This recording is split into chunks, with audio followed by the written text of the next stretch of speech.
statutory resolution of November 22. Yung kinaklarify nga po nila yung November 18. At napansin ni Justice Carpio, mas mali yung nakasaad doon, yung version na galing kay Chief Justice. Kasi po, ang nakasabi na ngayon doon sa version na galing kay Chief Justice ay there was substantial compliance with the conditions. And number 2, the TRO was not deemed suspended. So, dalawa na po yung mali. So, ito ay galing kay Chief Justice. Kung hindi po napigilan ni Justice Carpio, kasi request nga niya po na pag-usapan uli, kasi mali, siguro lumabas yon nung November 22. Kaya po, nung after November 22, kaya kailangan ho nilang magbotohan uli nung November 29. So, November 29, ganun pa rin ho yung botohan, 7-6 in favor of no compliance. Doon sa unang tanong, sa pangalawang tanong, medyo nabaliktad na po, instead of 7-6 na deemed suspended, but let's just keep silent, naging not suspended dahil meron pong isang miyembro na bumaliktad. So, ibig pong sabihin, dahil ang chief, siya po ang talagang may karapatan o may poder na nagpapalabas ng ganyang mga resolution, may mga maliho na pinapalabas. Now, isa pa ho doon, yung spokesperson na sabi ni Justice Sereno is clothed with the apparent authority by the Chief Justice to be announcing these things, mali rin po ang mga in-announce. Katulad nung immediately, pwede na, executory na daw po, and nung November 15, pwede na makaalis yung dating Pangulo. Nung November 18 naman, klarado dun sa botohan nung November 18 na hindi pa deemed suspended yon, pina-announce din po yon. Kasi nung November 18, kung natatandaan nyo po, aalis na naman dapat po yung dating Pangulo. So yung mga ganun pong, sa tingin ko po, maneuvering of the internal actions of the Supreme Court para lang mapaboran ang isang party ng kaso. Well, thank you very much. I did not expect that my simple question would merit a very long explanation. Pasensya na po, para po maintindihan. I have no more questions. Thank you very much. Mr. President, Yes, I would like to gentleman from Ilocos Norte. I just like to make an inquiry to the chair. The witness has just testified in the narrative on events that happened within the Supreme Court. Therefore, does the character of that narrative that we just heard from the witness fall into the category of hearsay in like fashion as what we had heard previously? We are all intelligent members of the Supreme Court. I think we will know how to appreciate the Your Honor, testimony of the... may I just... I understand your answer, Mr. President. Thank you very much. Your And we Honor, will may- exercise let our own... the witness answer. May I just add something po?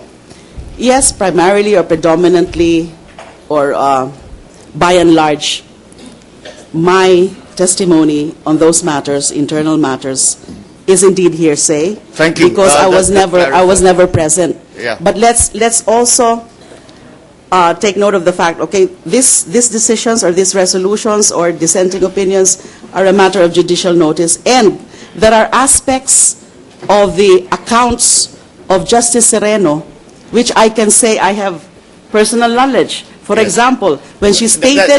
Madam Witness, thank you very much. I think you have covered those points in the narrative that you made, and again by your own categorization, they are hearsay. So I just wanted to know how to handle that narrative that we just heard. Your Honor, Thank you, Madam Witness. Thank you, Mr. President. Let us allow the witness to Thank you, Your Honor. finish their statement. As I was saying there are aspects of the account of Justice Sereno which I can claim personal knowledge.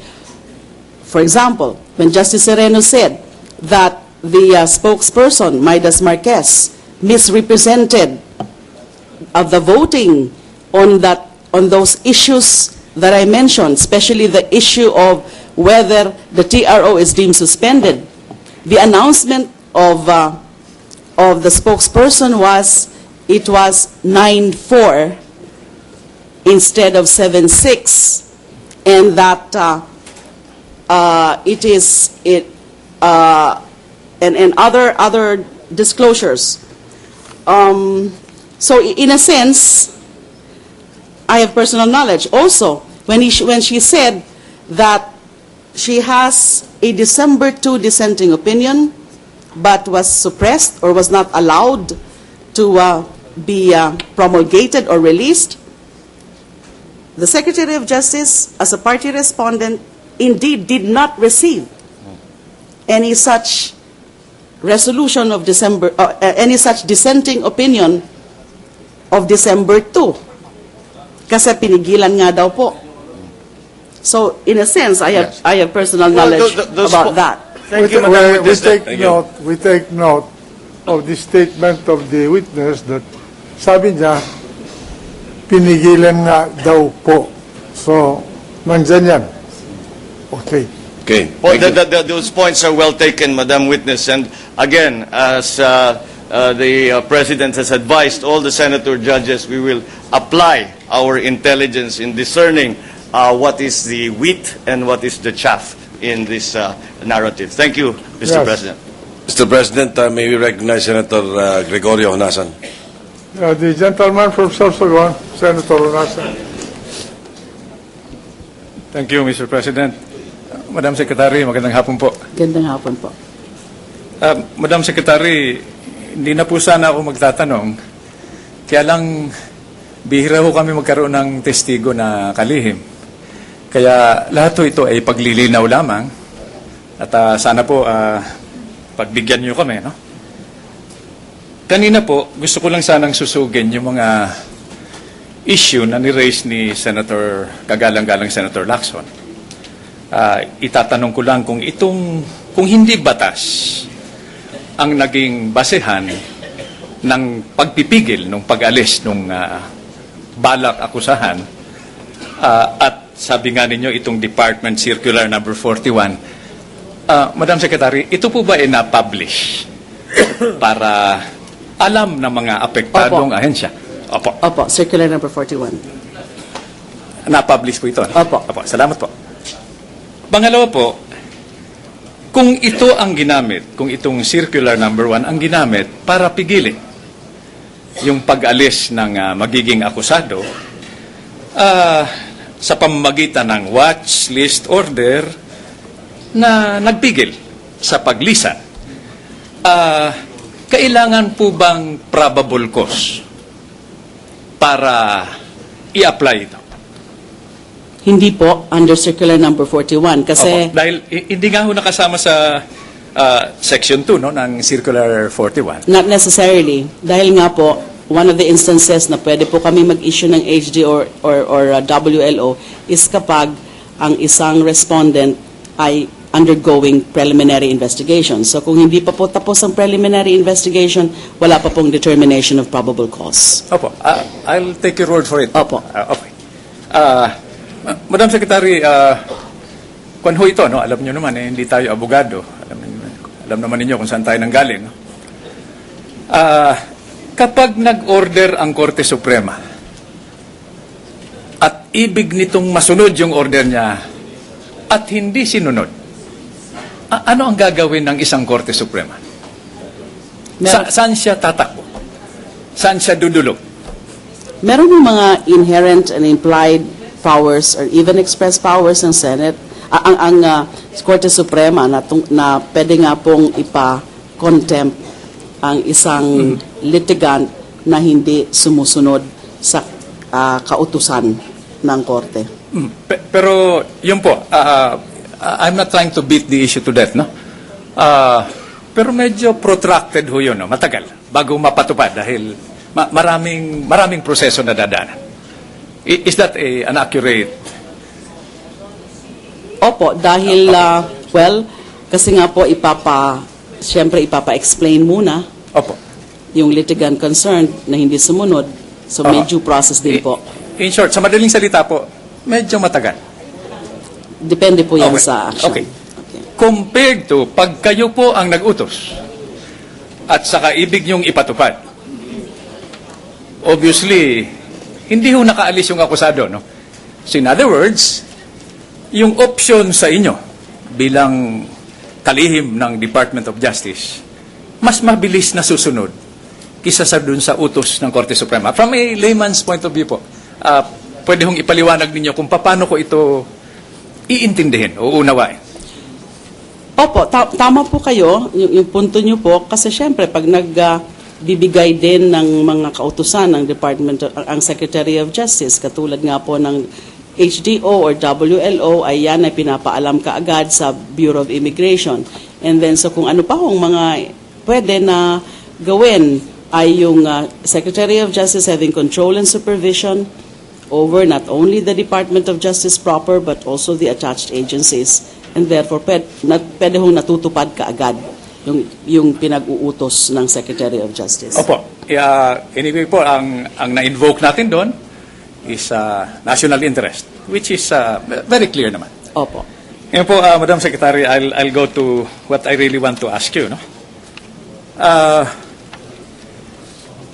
Alam niyo po, talagang sinamantala ko ang pagkakataon na ito dahil dati po kayo ang chairman ng Commission on Human Rights.